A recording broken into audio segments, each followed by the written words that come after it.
নমস্কার বন্ধুরা, আজ আমি বানাবো কাবলি ছোলার ঘুগনি। যার জন্য লাগছে আমার সেদ্ধ করা ছোলা, কাবলি ছোলা, একটা বড় সাইজের আলু, দুটো পেঁয়াজ, চারটে কাঁচা লঙ্কা, একটা টমেটো, একটু আদা আর একটু রসুন।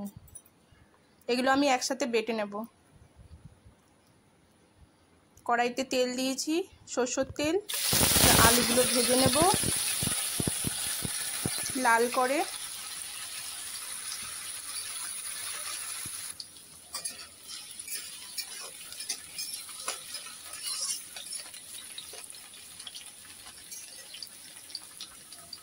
এবার আমি মশলাগুলো দিয়ে দেবো, বাটা মশলা, পেঁয়াজ, আদা, রসুন, টমেটো। হলুদ গুঁড়ো দিচ্ছি, জিরে গুঁড়ো। মশলাটা ভালোভাবে কষিয়ে নেব। একটা তেজপাতা দেব,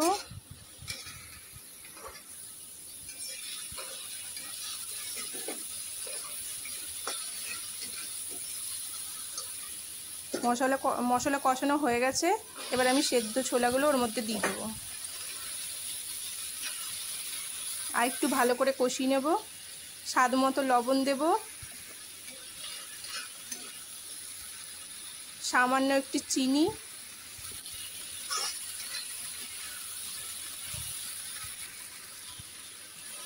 এরপর আমি গ্রেভির জন্য উষ্ণ গরম জল দেব।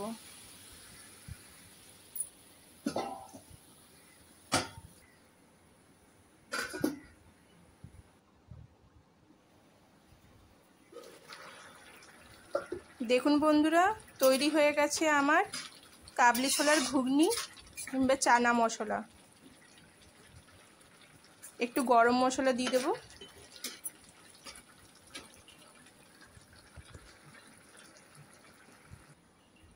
ধন্যবাদ বন্ধুরা। আপনাদের যদি আমার এই রেসিপি ভালো লেগে থাকে কমেন্টে জানাবেন। ধন্যবাদ।